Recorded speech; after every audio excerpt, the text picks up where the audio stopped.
যেই মানুষটা আপনাকে মন থেকে ভালোবাসবে সেই মানুষটার ভিতরে এই তিনটি পাগলামি থাকবে। এই তিনটি পাগলামি কি তা জানতে হলে সম্পূর্ণ ভিডিওটি দেখে যাবেন। নাম্বার 1, যে মানুষটা আপনাকে মন থেকে ভালোবাসবে সেই মানুষটা আপনার প্রতি একটু বেশি অধিকার কাটাবে। নাম্বার 2, যে মানুষটা আপনাকে কখনো হারাতে চায় না সে মানুষটা চায় না তার বা অন্য একটা মানুষ ভোগ করুক, সে চায় আপনাকে শুধু তার হয়ে থাকতে। সে কখনো এটা মেনে নিতে পারবে না অন্য কারো হয়ে যেতে।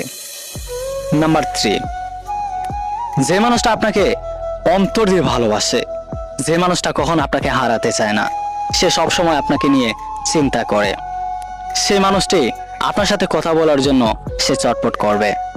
আপনি হাজার ব্যস্ততা থাকলেও সেই মানুষটি আপনার সাথে কথা বলার জন্য আপনাকে বারবার কল করবে, বারবার SMS করবে। আর এইরকম মানুষ যদি আপনার কপালে থাকে তাহলে সেই মানুষটাকে কখনো হারাতে দিয়েন না, কারণ এই তিনটি পাগলামি কিন্তু একটা সত্যিকারের সম্পর্ককে সুন্দর করে গড়ে তোলে।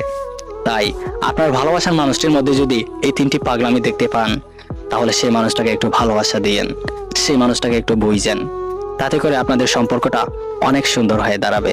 আর আপনি যদি সেই মানুষটাকে ভুল বুঝেন, সেই মানুষটির পাগলামির দিকে, সেই মানুষটাকে অবহেলা করে আপনি তাকে ছেড়ে চলে যান, তাহলে বুঝে নেবেন এটা হলো আপনার জীবনে সবচেয়ে বড় ভুল। তাই ভালোবাসার মানুষটি এরকম পাগলামি করবে, সেই মানুষটি আপনার সাথে জিদ করবে, সেই মানুষটি আপনার সাথে রাগ করবে, অভিমান করবে, এবং সে চাইবে আপনার সাথে একটু মন খুলে কথা বলতে। আপনি যদি আপনার ভালোবাসার মানুষটিকে মন খুলে কথা বলে তাকে মনটা সান্ত্বনা করে দেন, দেখবেন সেই মানুষটার মনটা এতটা কষ্ট থেকে এতটা সুখ পাবে যা বলার বাহিরে। আপনার ভালোবাসার মানুষটাকে সবসময় আপনি ভালোবাসা দিবেন, সেই মানুষটাকে একটু সময় দিবেন, সেই মানুষটার সাথে কথা বলবেন, তাতে করে আপনাদের সম্পর্কটা অনেক সুন্দর হয়ে দাঁড়াবে।